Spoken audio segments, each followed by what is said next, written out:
Welcome back to another episode of the Getting After It podcast, my friends. Happy, as always, to have you here. And Merry Christmas. I hope your Christmas was great. I had a great time with my family. Allie got me some awesome gifts. I got a pair of those Shocks headphones, which I was really on the edge about. I didn't know if I would like them or not. But I got them as a Christmas gift, and I tried them out on the trails today and absolutely love them. Also got a new running vest. So if you've seen some videos of me running in a red vest that is 2 sizes too small, now I got a new one that's my size. And got a drone. So actually, I'll put a clip up right here. If you're watching this, you can see a clip of me running up a hill right now. And as I come over the hill, opens up to the Santan Valley, and absolutely stunning. I am blown away by the quality of that thing. And it's just kind of fun. So expect more content from the drone, and I'm excited to kind of play around with that, get creative with it in many ways. But today's episode, kind of going along with the end of the year. I think the new year is a great time to set goals for yourself, set new things for yourself, new challenges for you, and set those resolutions for what you want to accomplish in the next year. That said, I don't think it's a worthwhile exercise unless you review your progress from the year that you're in. There's this basically just an outline of how your year went on Chris Williamson's website. I'll link it in the show notes because I think it's a very valuable exercise for anyone to go through. But it just gets you thinking about what went well for the year, what didn't, and some of the things that you may want to change in this upcoming year. And that is what we're going to talk about today. I want to have an honest and open conversation about how my year went, things that I'm proud of, what went well, what didn't go well. How do I want to take that momentum going into this next year? And what do I want to change about my habits and activities to ultimately make me a better person? We'll get into some of those things a little bit further on in the podcast episode. But here's the truth that I want to start with today. A year does not change you because of what you accomplish. It changes you because of what you're forced to face. And this year did not give me everything I wanted. In fact, it's been a challenging year. And a lot of growth has had to occur. It's that old adage that growth is uncomfortable. And I felt that pretty strongly this year. I'm living in Arizona now, but had to overcome some pretty severe challenges throughout the year, which we'll talk about. But this year really demanded my effort. It demanded my honesty and forced me to face my own actions and habits with a critical eye. Like I want to make sure that I'm always doing things that are aligned with my values, with my goals, and trying to make others better along the way. Like I'm not saying that I'll go out and change other people, but I think if you're a good example and you try and help others with what they're going through, that makes you a better person in turn. And that all said, looking back now, I can say this with confidence, but I'm proud of the man that I have become this year. Not because everything went well, like I said, but because I stayed in the arena when I didn't. And if you are not familiar with the man in the arena quote, in this exercise on Chris Williamson's website, there's a section that asks you what your favorite quote is. And I'm going to read this. It's a bit long, but I wear this quote around my neck. This little pendant that I wear. It says, the credit goes to the man in the arena. Now, let me read that quote for you. It is not the critic who counts, not the man who points out how the strong man stumbles, or where the doer of deeds could have done them better. The credit belongs to the man who is actually in the arena, whose face is marred by dust and sweat and blood, who strives valiantly, who errs, who comes short again and again, because there is no effort without error and shortcoming, but who does actually strive to do the deeds, who knows great enthusiasms, the great devotions, who spends himself in a worthy cause, who at the best knows in the end the triumph of high achievement, and who at the worst, if he fails, at least fails while daring greatly, so that his place shall never be with those cold and timid souls who neither know victory nor defeat. There's a reason that is my favorite quote, and there's a reason why I included it in this podcast episode. Because that quote doesn't say, hey, the person that actually receives growth, who challenges themselves and does great things, it's not the man who's always successful, or woman. It's not the person who always shows up and is stronger than others and points out his strength compared to those who he's competing against. It's the person who tries. That's what the quote is saying, is it doesn't matter if you accomplish great things. You will become a better person if you are trying, if you are striving, if you're taking the next step and focusing on what the next action will be. And that's what I mean by I stayed in the arena this year because I failed. I failed many times this year. I've stumbled. I've had setbacks. I've had injuries. And I'm not going to let that stop me. Not because I'm better than anybody else. Not because I have a discipline that's stronger than yours or the other guys. No, that's not the case. It's because I'm relentless with trying. And it can be fatiguing at times. Especially when you come off of a setback. Like if you get back up after you just stumbled and fell, it's hard to keep that enthusiasm going. One of my favorite quotes from Winston Churchill is, success is going from failure to failure without the loss of enthusiasm. And I tried my best to emulate that this year, even when it was hard, especially when it was hard. Because one thing I know, and we'll discuss this, is I have power over my emotions. I am the one that regulates them. It's not someone else. That falls completely onto me. So this episode is my year in review. We're not going to have a highlight reel. It's not going to be a victory lap for me. It's just an honest talk, like I said, of what went well, what didn't, what I learned, and how I'm moving forward with intention for this next year. I feel like overall, the year went well. I'm proud of what's happened. I feel like I've really accomplished great things with my fitness. The podcast, I believe I'm getting more of clarity on the direction I want to take it for the future.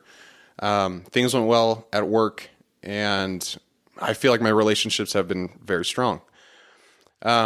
Opportunities have come up that I'm very excited about that will be announced in this next coming year. And there's a lot that I'm proud of for this year.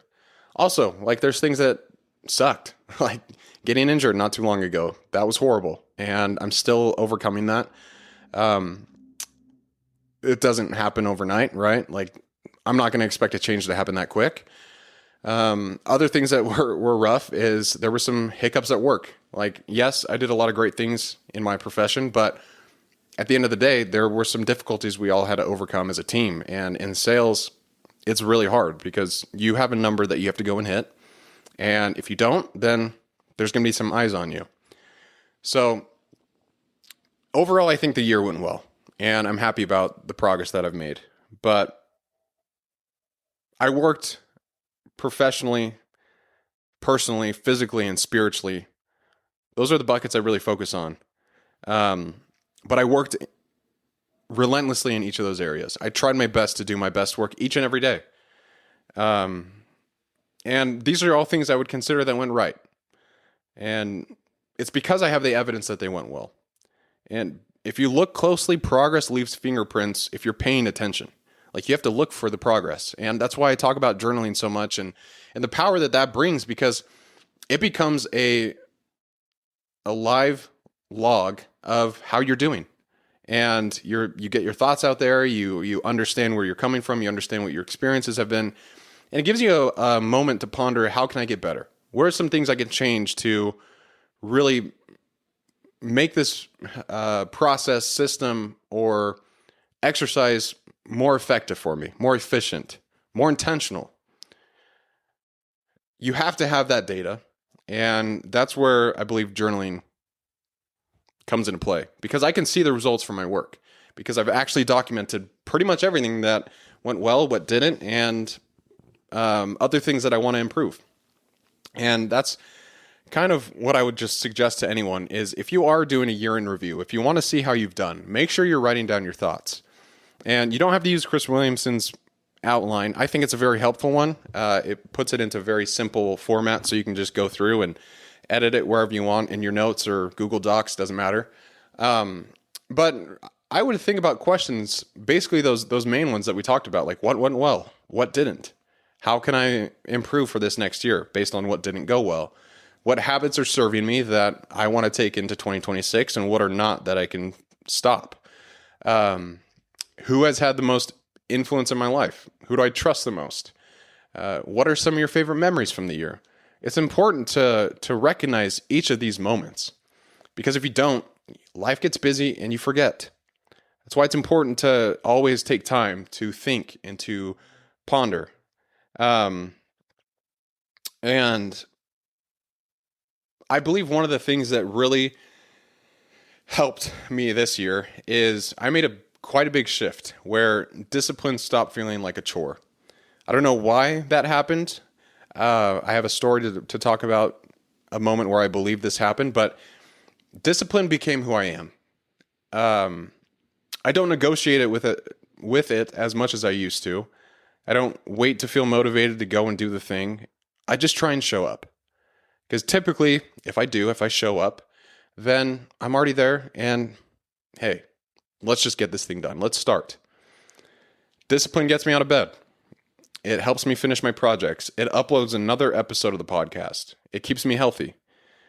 And that's not something I had to force this year. It's something that I embodied, which I'm very blessed with. But I think it's because habits, when focused on and when practiced on a regular basis, it becomes your identity.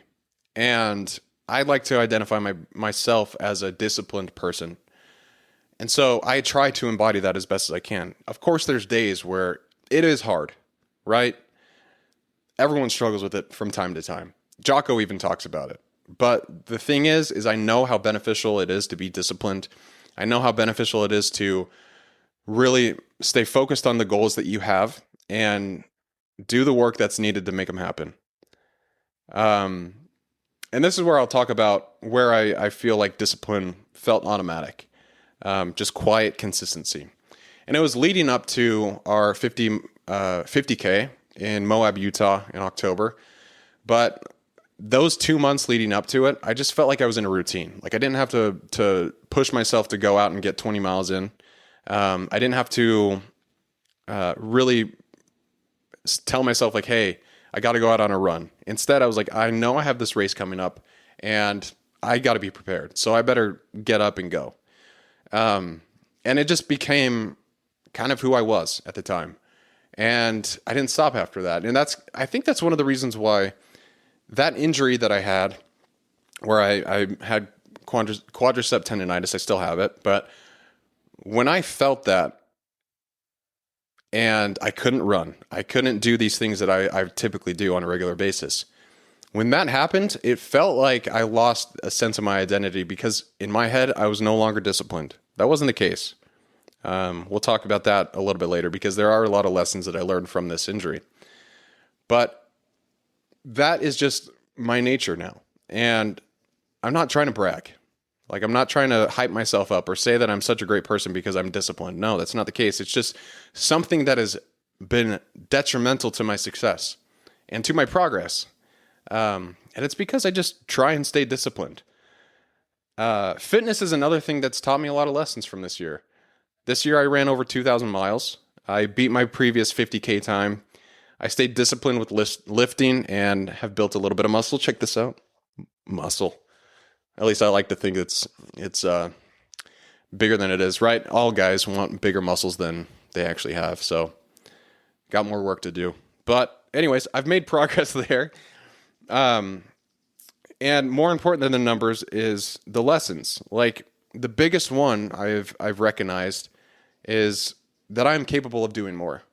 During my conversation with Mason Wright, the buff runner, he ran across Utah, and I think it took him about 10 days to do. But in there, one of the things I asked him was, what's something that this taught you that you didn't expect? And his answer was that you're capable of doing more. He talked about how there were times during that run where his body was shutting down. There was one day where he felt his leg was broken. And all he did was just get up and go out and try and push himself and just get some more miles in to cross Utah. That's unbelievably hard. I cannot imagine the pain that he went through during that time. But that same lesson that you are capable of more has stayed with me, because quick story about running. I had a goal this year to run 2,000 miles. And I think I'm about 2,100 miles right now. And I never thought that was possible for myself. I never looked at myself as a runner until about 3 years prior. And thinking that I was going to run 2,000 miles, if you would have told me that 3 years ago, I would have probably laughed. I would have been like, there's no way in hell I'm doing that. Not a chance.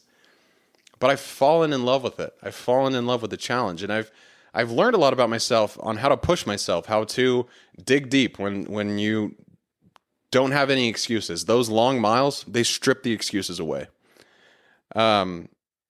Truly shows you who you're made of. And I've come to the point to where I'm consistently having 55 to 60 plus mile weeks.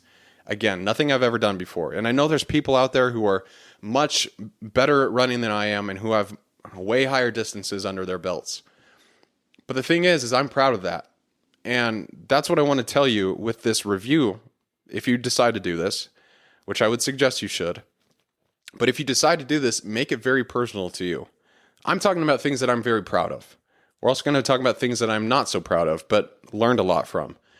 And that's just kind of the approach you need to take with this exercise is, what are you excited about? What made you proud this year? And what are some things you want to change, right?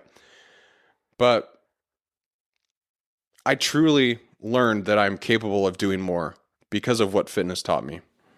There was this one run that I did in Utah. I was just planning on going for an 18-mile run, I believe. And I was just going to take it easy. That day, I wasn't feeling that great. I was tired, battling low testosterone, all these different things. And I just decided, hey, I'm just going to go out, run this race. Or not this race. Run this trail run and just get it done as fast as I can. I didn't really want to be out on the trails that day. And it was a beautiful day in Utah. You know, the clouds were kind of covering, the mountains and all that stuff. It just looked gorgeous outside. And I decided to take a trail that I've never seen before. I made it to the top of the mountain, kind of where I decided to go down my normal route. But on the right, there was this trail, I think it's called Sawmill Trail in Utah. Never really seen it. And I just decided, I'm going to go up that. You know, I'm out here on this run, why not? And so I'm going up this mountain. And it's so steep, like to the point to where I'm just hiking up this mountain because I can't run. Like the incline was insane. I think I had like a 19-minute per mile pace because I was basically just speed walking up this thing. But it was a lot of elevation, and I just kept going up and up and up. And I thought, I'd come around a corner and it would start to slow down, but no, it just continued going up this mountain. And I got to the point to where I reached the top of the mountain. It took me about an hour to go up around 5 miles. But there was this moment where it was like a moment of peace. I was at the top of this mountain. There was no one around. I was literally hiking through bushes and a ton of crazy terrain, things I've never seen before. It was just stunning. And I was very proud of that moment because even on a day when I was tired, when I didn't want to show up, I decided to take a harder path. And I don't do that every time. Sometimes I just go out to get it done. But that one taught me that no matter what, I can push my body further than I believe I can. That seems to be a story that I continually run into with my fitness training. Is it always surprises me what I can do. And the same goes for you. Is if you push yourself a little more each time, you'll look back and say, man, I didn't know I could do these things. I didn't know I could push myself on days when I really didn't want to do it. And you'll have something to be proud of. It's a good feeling. And I would encourage you to go out and find that, whatever it looks like for you. It doesn't have to be an 18-mile, very steep incline run. I would just challenge you to go out and find something that you enjoy doing, that pushes you and challenges you. Something else that was very important for me this year was my faith and my relationships. Like, I can say this very confidently, and I believe Allie can say the same thing, but this was probably the strongest year of our marriage. My relationship with Allie is deeper, steadier, and more grounded than it's ever been. And I think a lot of that has to do with the fact that I'm here in Arizona. You know, we've been doing distance for quite some time. It sucks, you know. Not every weekend Allie would be with me, and during the week she would be gone in Arizona flying, and I'd be up in Utah, and it just wasn't good. And I think we both recognized that, and I moved down to Arizona. And since doing that, we've gotten so much closer. We've had so much more fun together. I trust her more than ever, and it's really been good for our relationships. But same goes for the other relationships in my life. Like, I'm very close with my brothers. Yes, it helps that I'm in Arizona, but some of my friends, like my buddy Karsten, he's been really getting after it. So Karsten, if you're listening, you're a beast.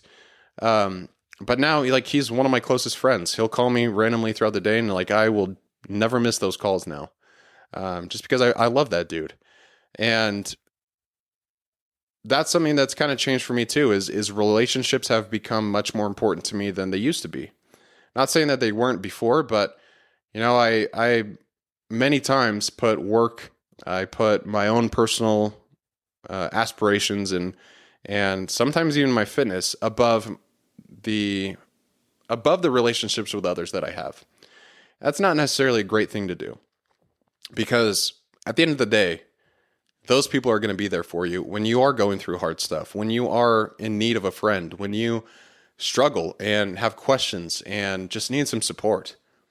That's the power of relationships. And I feel like I've really done a good job at nurturing those and building them with other people and reaching out to people for the podcast. That's been something that's been so fun for me. Like Mason Wright, he was awesome to have on. Knives and Monroe, he talked about creativity and some of his challenges and wins in that realm. I've had Allie on to share her experiences many times this year, and just a lot of interesting people came on this podcast, and I'm very happy about that.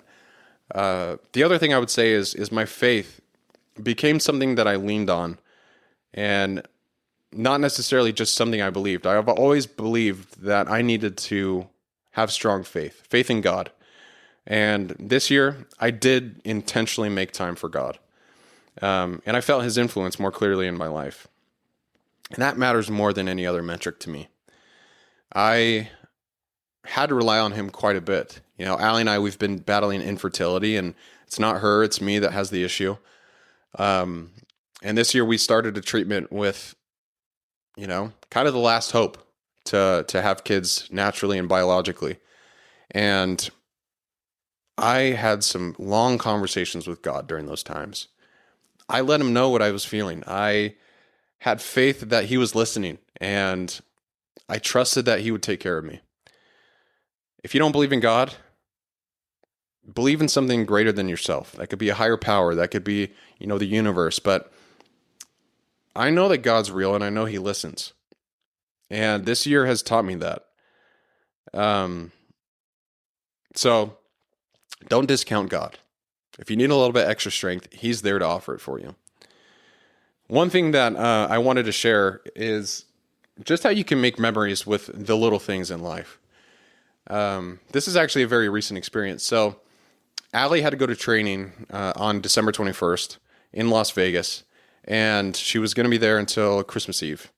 We were both going there kind of like, oh man, we got to be in Vegas for the next few days, but hey, we'll try and make the most of it. We'll try and have fun. And we did. We had a great time. But we got there on Sunday. We went to Din Tai Fung, which is a delicious restaurant. If you like dim sum, if you like dumplings, you got to try Din Tai Fung. It is on the more expensive side, but man, is it worth every penny. Oh, I still think about those dumplings sometimes when I'm going to bed. I'm like, man, I could really crush 5 or 6 dumplings right now. And then I usually fall asleep after that. But we went to Din Tai Fung. We walked around the strip for a while. And here's a Christmas miracle for you. We had the idea, we're like, okay, we want to watch our 2 favorite Christmas movies, which is one, Rudolph the Red-Nosed Reindeer, the old school one, I think it's from the 60s, and Home Alone. Those are our 2 favorite Christmas movies. We have great memories to both. And we got to the hotel after Din Tai Fung, and we're like, okay, let's just turn on the movies. And come to find out, there's no streaming services on the TV. Ah, damn, what do we do? So we're scrolling through the channels, and we find, I can't even remember what it was. I think it was Home Alone 2 that said it was playing. So we click on Home Alone 2. It wasn't Home Alone 2, guys. It was Rudolph the Red-Nosed Reindeer. And we're like, that's crazy. No way. So we watched it, and then right after that, Home Alone came on. Don't know why this happened. It was a Christmas miracle, like I said. But just little things like that. Like, it was a great moment, and we got really excited about it. And then we just spent time there making memories together. And yes, she was there for training. Yes, I was working during the day, and we just kind of partying at nighttime. But you can make the most of every opportunity. Like, Allie dreads going to training. She doesn't like it because it's a lot of pressure. And sometimes, that fear builds up. But even she loved the trip because we just made the most of it. We made memories together, and we had a lot of fun. So anyways, that was just a quick story on one, the power of relationships, and two, that you can make the most out of any situation. Now, let's talk about what didn't go well. Let's talk about the other side, because growth isn't honest if you only talk about what worked. And I am no stranger to failures, but one area that I know I need to focus on is I could have been more focused during my work hours and during podcast creation time. I procrastinate at times, and I avoid deeper thinking because it's work, right? I'll just jump on my phone and, take some time to be on social media, which is a distraction. I've recognized that this is a distraction for me. And I'm very excited because Allie for Christmas got me something called the Brick. Very cool little device, but it's literally a brick. It's a magnetic brick that you put anywhere. Right now it's on my fridge, but you tap your phone to it and you select the apps that you want it to restrict access to. So things like, for me, it's like TikTok, Instagram, any of the social medias, random things like that, right? You tap your phone to it and you're not allowed to access those apps until you tap your phone back on the brick. So kind of a cool thing. Like, you tap it on there, you go out with your family at dinner time or whatever, and you're not on your phone. So it's kind of a cool blessing there. And I'm excited to use it because, I don't want to be distracted all the time. And phones for me are a tool, but also a vice. And I don't want to make them be a vice. And so I need to control that. I need to regulate that. And the Brick's going to help me quite a bit. Also, kind of a funny story. When you do tap your phone on the Brick, it'll say, your phone's been bricked for X amount of time. It's kind of a cool thing. So get your phone bricked. But another thing that didn't go very great for me is I felt like I mastered my job. I feel like I've mastered my routines. But just because you master something doesn't mean doesn't mean you get to coast. And because I feel like I'm decent at what I do, I had moments where I did coast, where I didn't really push myself and didn't challenge myself to take to the next level. I didn't always think deeply enough about podcast topics or guests that I want to have on, what I actually believe.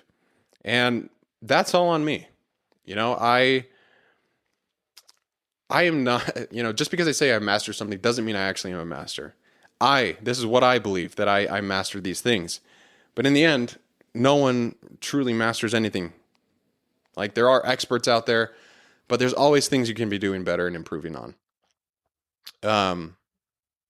So that one hit me quite a bit. Is like, I recognized that there were areas where I was coasting. I was just kind of doing the bare minimum to get by, and that's not a good thing. And so I'm really going to work on this next coming year is being intentional and focused on the things that matter to me. Because at the end of the day, yes, my job matters to me. The podcast matters to me. Thinking deeply matters to me. And you can't have that if you're procrastinating, if you're distracted, and if you're coasting. If you think that you've already done everything that you can in this area, then why are you doing it in the first place if you think that you're the best? Right? So I need to be better there. And, this really came to fruition like a few days ago. I was working on a podcast topic, and, I'd work on it for probably like 10 minutes and then I'd be like, oh man, I don't feel like doing this. Then I'd pull out my phone and distract myself for a little bit. And then I'd go back to the podcast. And the danger with that is there's not real long times where I'm thinking about something specifically for a long period of time, right? If I was to instead put my phone in another room or use the Brick app while I was working on the podcast, then I wouldn't have the temptation to distract myself. And I would be forced to sit there and think and get my thoughts out clearly onto whatever I'm working on at the time. I tried doing that with this podcast, and I hope you can kind of hear and see a difference in this episode compared to the other ones. You know, I spent a lot of time coming up with this outline that I wanted to discuss just regarding the year in review. You know, thinking what's important to me, what I want you guys to know, and being more intentional with actually writing out the podcast. So that's something else that's kind of come up to my mind too. So I need to be more intentional. I need to remove distractions, and procrastination has no room for being in my life. I don't want to be a procrastinator anymore. So I won't be. I'm going to change it. And when I look at the why behind all these reasons why I procrastinated, why I would distract myself, and why I would coast, it comes down to something very simple. It's one common answer, and that all those things are uncomfortable to me. You know, pushing when I'm tired, thinking deeply, and being intentional with small things. Like, growth isn't blocked by a lack of knowledge. It's blocked by resistance to discomfort. Discomfort, it is powerful, but you can overcome it. And I know that from experience with running. I know that from this podcast. I know it from the things that I do in my life and the habits that I live up to, the values I believe in. But it still gets me sometimes. Discomfort is still there sometimes to pull me in and tell me that it's better than me. When in reality, I know I can overcome it. It's hard. This year has also taught me that intentionality is a weapon, and avoiding it always comes with a cost. So just a few things to think about. But I want to also shift now to talk about some of the lessons that I learned from this year, and here are the lessons that I believe earn their place. Not because I'm going to read them, but because I actually lived them this year. So, number one, injuries and setbacks are not the end, even when they feel like it. Number two, discipline includes controlling your thoughts and what you focus on. Number three, no one is coming to save you. If you want it, you must build it. Number four, you can't control other people, only your next move. That one's big. Do not spend your time focusing on others' actions. You can't control them. They're going to do what they want to do. You can only control what you want to do. So focus on that. Number five, faith works and God listens. Number six, when the answer isn't what you want, always ask what you're meant to learn. 7, hope gets you through dark days. That one is true. 8, gratitude builds abundance. 9, love is rare and must be protected. And 10, you are capable of more than you think.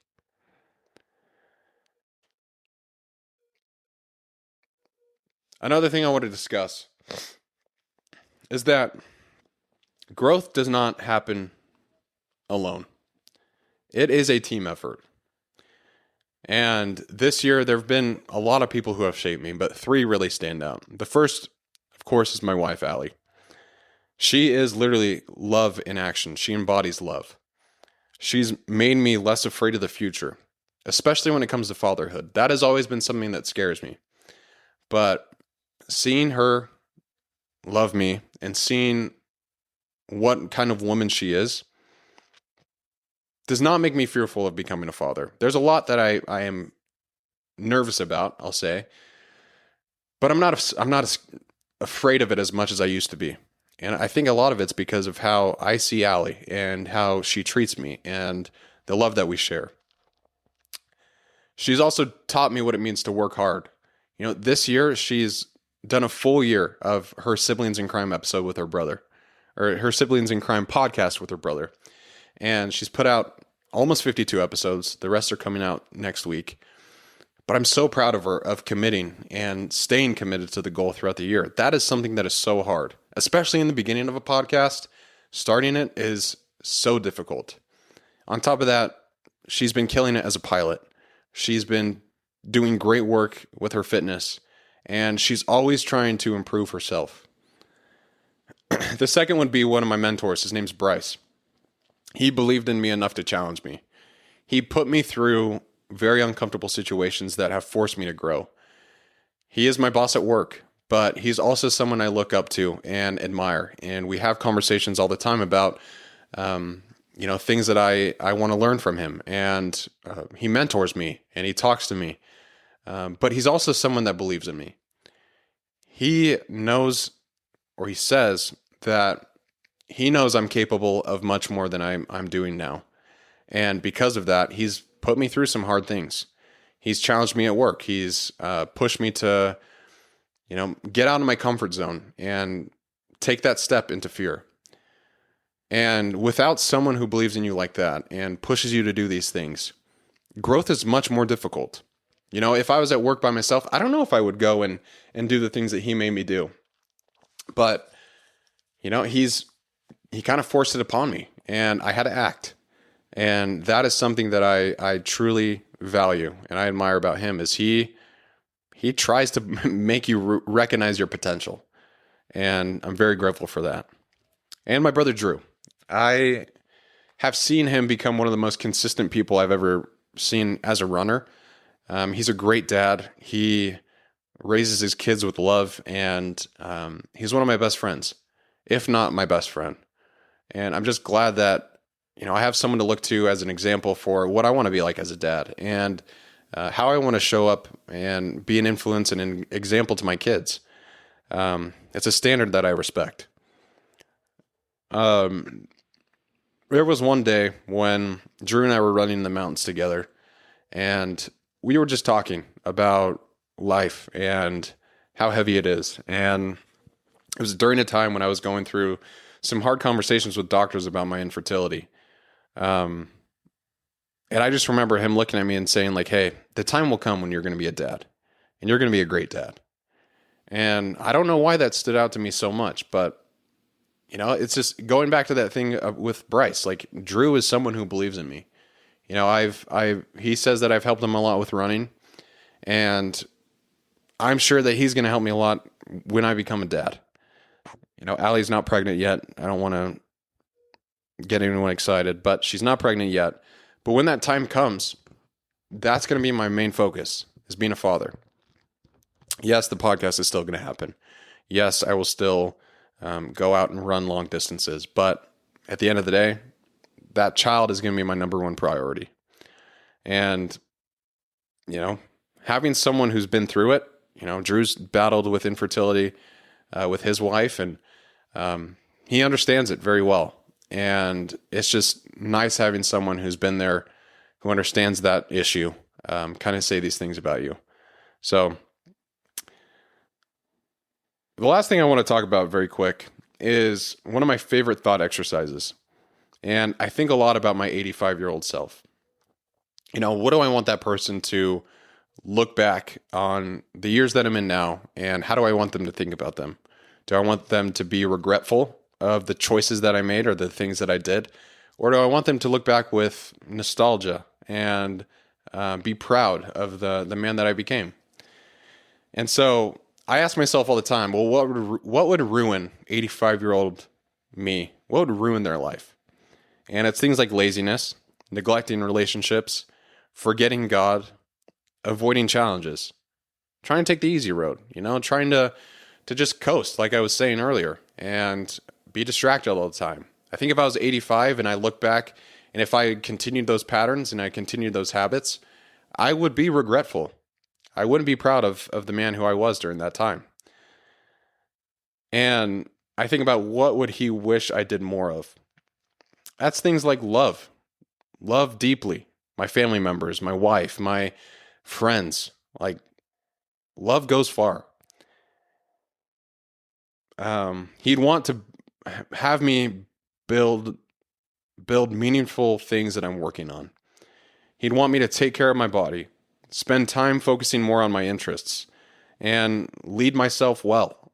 You know, that's one thing that we all have. You know, a lot of people don't think they're leaders, but at the end of the day, there's always one person that you're leading, and it's yourself. Are you going to lead yourself to be disciplined? Are you going to lead yourself to be a procrastinator or someone who doesn't get things done and live up to their word? Are you going to be someone who challenges themselves and takes that next step and is there for other people to help them when they need it? Like, these are all things that you need to ask yourself, and it all comes from how you lead yourself each and every day.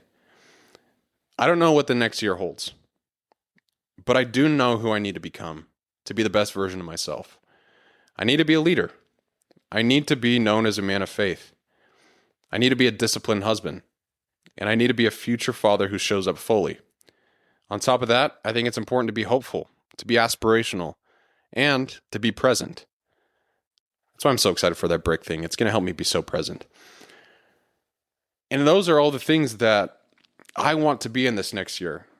I don't know what's going to happen. I do know I've signed up for a 50-mile race in April. I know I've signed up for High Rocks in February. Other than that, I don't know what's in store for me. It could be a really easy year, could be a really fun year, could be a really difficult year, one that pushes me to my edge. But if I do those things, if I become a leader, a man of faith, a disciplined husband, a future father that shows up, and I remain hopeful, aspirational, and present, it's going to be a damn good year. Even if it's hard, I know that there will be lessons that I can come back next year and talk about what I've learned that have stayed with me, that I want you to know. And it all happens through making the disciplined choice and being intentional with every decision that you make. This is, if I had some closing thoughts, I'd speak to myself as if I was 12 months ago. So January 1st, 2025, but also to you right now. And I would say this: the work you do shows up in the life you live. Be proud of your effort, be intentional, commit fully, adjust when needed, but do not quit. Become someone you would have looked up to in high school. This year mattered, and you're not perfect. You're progressing. And that's really it. You know, there's a lot that we can learn from reflecting and looking back and thinking about each and every lesson that we've found.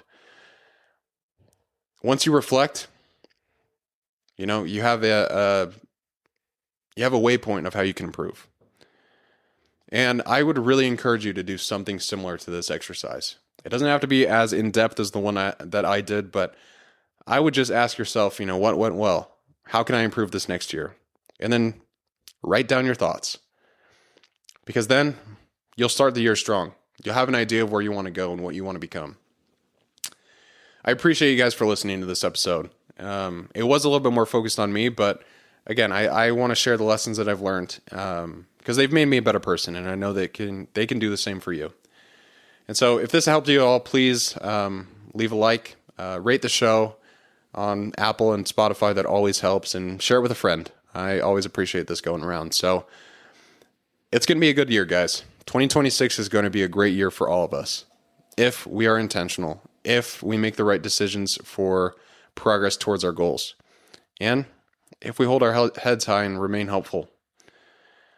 Appreciate you guys so much for listening to this episode, and as always, keep getting after it, my friends.